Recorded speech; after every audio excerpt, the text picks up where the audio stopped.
અંગ્રેજી વર્ષ 2024નો આજે અંતિમ દિવસ છે। વર્ષના છેલ્લા દિવસે કચ્છમાં વાતાવરણ ઠંડુગાર બની રહ્યું હતું। પશ્ચિમ કચ્છના અબડાસાથી ઠેઠ પૂર્વ કચ્છના સુરજબારી સુધી ઠાર યથાવત રહ્યો હતો। રાજ્યના સૌથી શીત મથક નલિયામાં આજનું લઘુત્તમ તાપમાન 6 ડિગ્રી નોંધાયું હતું। ભુજનું ન્યૂનતમ તાપમાન ગગડી એકલ અંક સમીપે પહોંચ્યું હતું। ભુજનું લઘુત્તમ તાપમાન 10.2 જ્યારે કંડલાનું 13 ડિગ્રી નોંધાયું હતું। ડિસેમ્બર માસનું અંતિમ પખવાડિયું કચ્છ માટે કાતિલ ઠંડીનો સમય બની રહ્યો હતો। જોકે આગામી એકાદ સપ્તાહ સુધી ઠંડી યથાવત રહેવાની આગાહી હવામાન વિભાગે કરી હોવાથી કચ્છવાસીઓને હાલે ઠંડીથી રાહત મળે તેવી કોઈ શક્યતા નથી। જિલ્લામાં હાડ થીજવતી ઠંડીના પગલે જનજીવન પ્રભાવિત થયું છે। અબોલ પશુ પંખીઓ, શ્રમજીવીઓ અને કાચા ઝૂંપડામાં રહેતા ગરીબોની હાલત કફોડી બની છે। લોકોએ ગરમ કપડાં અને તાપણા દ્વારા ઠંડીથી રાહત મેળવવાના પ્રયાસો કર્યા હતા। હાજીપીર પાસે ખખડધજ બનેલા રસ્તાના કારણે લુડબાય ગામે દર્દીને લેવા ગયેલી એમ્બ્યુલન્સ દર્દીને લીધા વિના જ પરત ફરી હતી। હાજીપીર રોડ પર ઢોરો લુડબાય વચ્ચે ભારેખમ વાહન રસ્તા વચ્ચે નીચે ઉતરી જતા લાંબો સમય ટ્રાફિક સર્જાયો હતો। લુડબાય ગામેથી 108 એમ્બ્યુલન્સને કોલ આવતા દર્દીને લેવા ગયેલી એમ્બ્યુલન્સ અટવાઈ હતી, પરંતુ ટ્રાફિક જામના કારણે એમ્બ્યુલન્સ દર્દીને લીધા વિના જ પરત ફરી હતી। 108 પાયલોટ જયેશ ગઢવીએ જણાવ્યું હતું કે 108 હેલ્પલાઇન પર લુડબાય ગામથી કોલ નોંધાયો હતો, જે અનુસંધાને દર્દીને લેવા તેઓ નીકળ્યા હતા, પરંતુ ઢોરો લુડબાય માર્ગ પર લાંબા ટ્રાફિક જામના કારણે અને રસ્તા વચ્ચે વાહન ખોટવાયેલું હોવાથી દર્દીને લીધા વિના જ એમ્બ્યુલન્સને પરત ફરવાની ફરજ પડી હતી। ઉલ્લેખનીય છે કે હાજીપીર સમીપે ટ્રાફિક જામની સમસ્યા સરદર્દ સમાન બની છે। ખખડધજ રસ્તા અને ભારે વાહનોની સતત અવરજવરના કારણે અવારનવાર ટ્રાફિક જામ સર્જાય છે। ઢોરો અને લુડબાય પાસે ભારે વાહનો રસ્તા પરથી ઉતરી જવાના બનાવો બનતા રહે છે। સ્થાનિકો દ્વારા વારંવાર રજૂઆતો કરવા છતાં રસ્તાની યોગ્ય મરમ્મત કરવામાં ન આવતા સમસ્યા ઠેરની ઠેર રહી છે।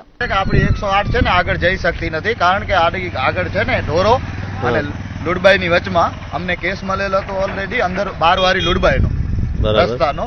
હવે ઢોરો ને લુડબાઈ ની વચમાં છે ને આપણે ગાડી રસ્તા ઉપર આડી પલટીમાં ઉતરી ગઈ છે। અમે ગાડી છે ને અહીંયાથી 2 લાઈનો પાછી બ્લોક કરેલી છે, તો ગાડી હવે જયારે નીકળશે અડધો 15-20 મિનિટ ટ્રાફિક ખુલ્લી થશે, પછી વારે બીજો। ગુજરાત માધ્યમિક અને ઉચ્ચતર માધ્યમિક શિક્ષણ બોર્ડની પરીક્ષા માટે સમગ્ર રાજ્યના 14,26,000 વિદ્યાર્થીઓનો ફોર્મ ભરાયા છે, જ્યારે કચ્છ જિલ્લામાં 44,167 છાત્રોએ ઓનલાઈન ફોર્મ દાખલ કર્યા છે।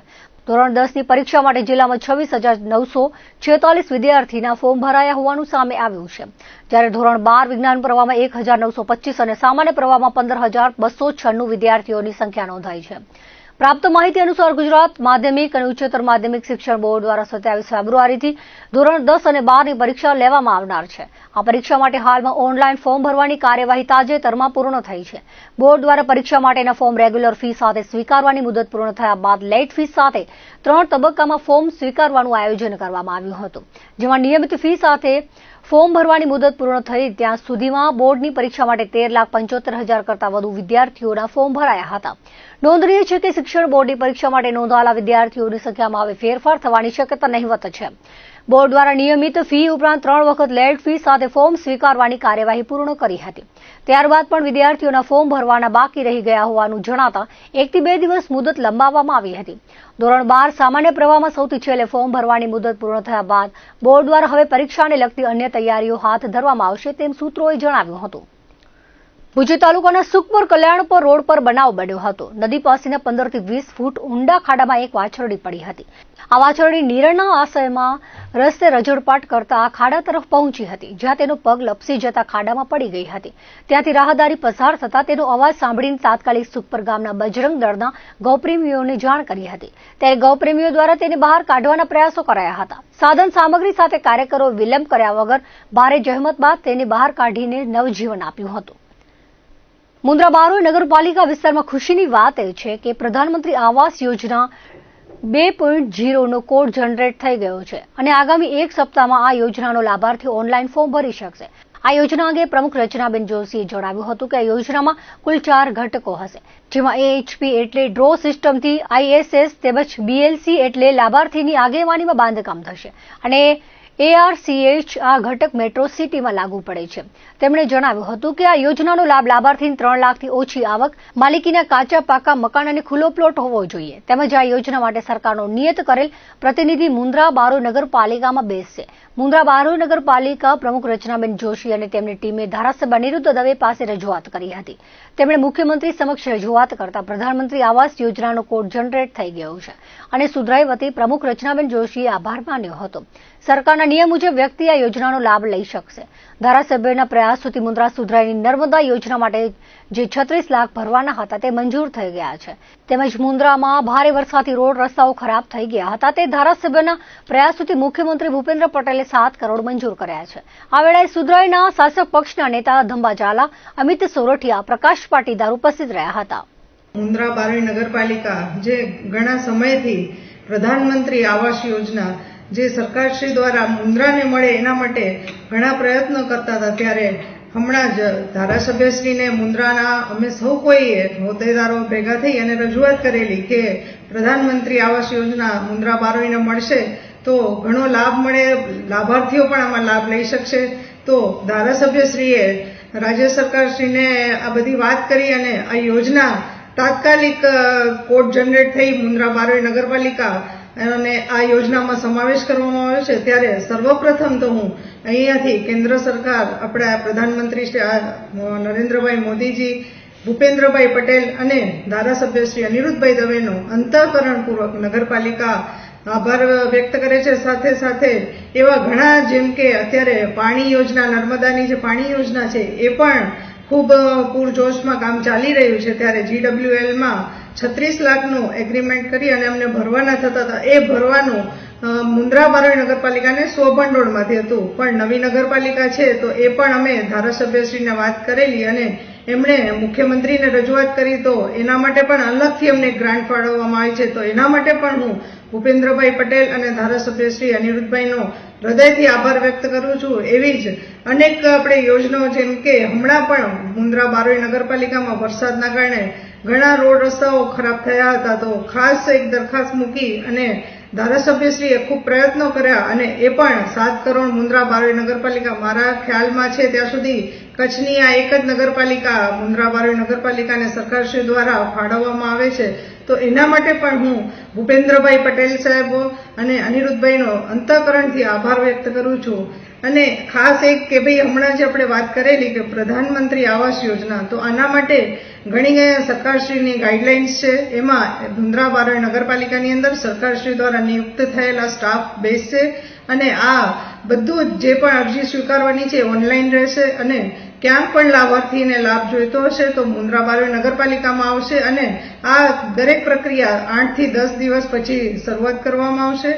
સાથે સાથે આની અંદર મેઇન વસ્તુ એ છે કે તમારે જે પણ ડોક્યુમેન્ટ હશે એ સરકારી નિયમો અનુસાર એના ગાઈડલાઈનમાં બેસતું હશે એ પ્રમાણે જ આમાં સ્વીકારવામાં આવશે.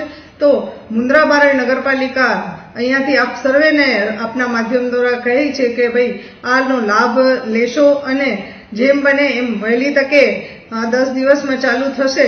પણ ત્યાર પછી એવી કોઈ ટાઈમ લિમિટ નથી કે વહેલા તે પહેલા આપ ગમે ત્યારે આ યોજનાનો લાભ લઈ શકશો. આમાં અમુક એવા નિયમો પણ છે જે હું આપને થોડો માહિતીગાર કરું કે જ્યારે પ્રાઇવેટ બિલ્ડર પાસેથી કોઈ મકાન ખરીદી કરતા હોય અને પોતાની જગ્યામાં બાંધકામ કરતા હશો તો 1.80 લાખ સુધીનું વ્યાજ દર સરકારશ્રી દ્વારા માફ કરવામાં આવશે.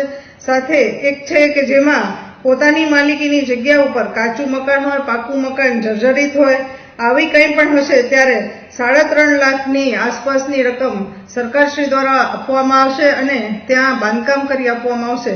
આમાં ક્યાંય પણ કોઈ 1 રૂપિયો આપવાનો નથી કે 1 રૂપિયો કોઈ પણ સરકારશ્રી આ યોજનામાં આપની પાસેથી લેશે નહીં. તો તાત્કાલિક જ્યારે શરૂઆત થાય ત્યારે નગરપાલિકાનો સંપર્ક સાધી અને આમાં જે જરૂરિયાતના ડોક્યુમેન્ટ છે એ જ નિયમો પ્રમાણે જ આપ આપના ડોક્યુમેન્ટ લઈને કામ કરશો તો આપને યોજના મળવાપાત્ર છે. તો ફરી એકવાર હું અહીંથી કેન્દ્ર સરકાર, રાજ્ય સરકાર અને ધારાસભ્યશ્રીનો હૃદયથી આભાર વ્યક્ત કરું છું. સોનલ બીચ ઉજવણી પૂર્વે મુન્દ્રા ચારણ સમાજ દ્વારા જરપરાથી મુન્દ્રા ચારણ સમાજના આઈ શ્રી સોનલ માતાજીના મંદિરે ભવ્ય બાઇક રેલી નીકળી હતી. 1 જાન્યુઆરીના ચારણ સમાજ દ્વારા સોનલ બ્રિજ પ્રસંગે મુન્દ્રા તાલુકાના ઝરપરા, વવાર, બંગરા તેમજ ગ્રામ્ય વિસ્તારોમાં વિવિધ ધાર્મિક કાર્યક્રમો સાથે ઉજવણી કરવામાં આવશે. સોનલ બ્રિજની ઉજવણી પૂર્વે 31મી ડિસેમ્બરના મુન્દ્રા ચારણ સમાજ દ્વારા ઝરપરાથી મુન્દ્રા સુધી ભવ્ય બાઇક રેલી નીકળી હતી. આ rally Dhrab, Rashapir circle, 0 point Shaktinagar, dak bungalow, આદર્શ ટાવર, બારોઈ રોડ થઈને શહેરના સોનલ માતાજીના મંદિરે પહોંચી હતી. મુન્દ્રા ચારણ સમાજના ભાઈઓ બહોળી સંખ્યામાં આ બાઇક રેલીમાં જોડાયા હતા. ભુજના સેવાભાવી તબીબ ડોક્ટર વીએચ પટેલની 85મી જન્મ જયંતિ નિમિત્તે તેમને શ્રદ્ધાસુમન અર્પણ કરાયા હતા. ભુજમાં આવેલી તેમની પ્રતિમાને પરિવારજનો અને અગ્રણીઓના હસ્તે હારારોપણ કરાયું હતું. સ્વર્ગસ્થ ડોક્ટર વીએચ પટેલ કચ્છના લોકો માટે ગરીબોના બેલી લેખાતા હતા. તેમની સેવાની સુગંધ ન માત્ર ભુજમાં પરંતુ સમગ્ર કચ્છમાં ફેલાઈ હતી. સચોટ નિદાન, યોગ્ય માર્ગદર્શન આપી દર્દીઓના મસીહા રહ્યા હતા. તેમની જન્મ જયંતિ પ્રસંગે ભુજ શહેરના પ્રથમ નાગરિક અધ્યક્ષા, ભાજપ મહિલા મોરચાના અધ્યક્ષા અને પરિવારના સભ્યો હારારોપણ કરી તેમની સેવાને યાદ કર્યા હતા. ડોક્ટર સાહેબની જન્મ જયંતિ છે. જન્મ જયંતિ નિમિત્તે આપણે આટલા થોડાક જ જણા ભેગા થયા છીએ અને એમણે શ્રદ્ધાંજલિ આપવા માટે. પટેલ સાહેબના કામોનો તો કોઈ હિસાબે નથી, એવા કામ કરી ગયા છે.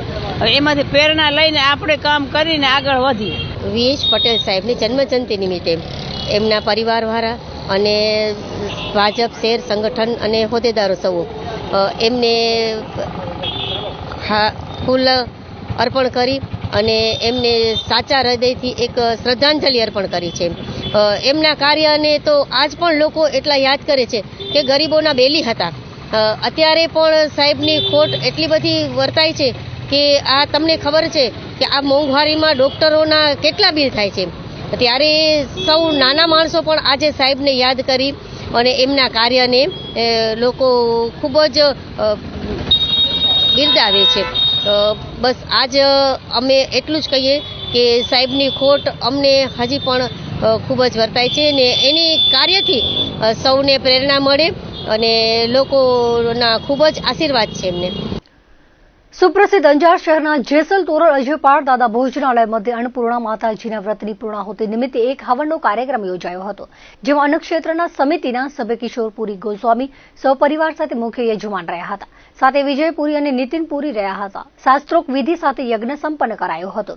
ઉલ્લેખનીય છે કે રામનવમીના શુભ દિવસથી શરૂ થયેલ અને છેલ્લા 2 વર્ષથી ભોજનાલય મધ્ય અવિરત પ્રસાદ ચાલુ છે, જેનો યાત્રાળુઓ મોટી સંખ્યામાં લાભ લેતા રહે છે.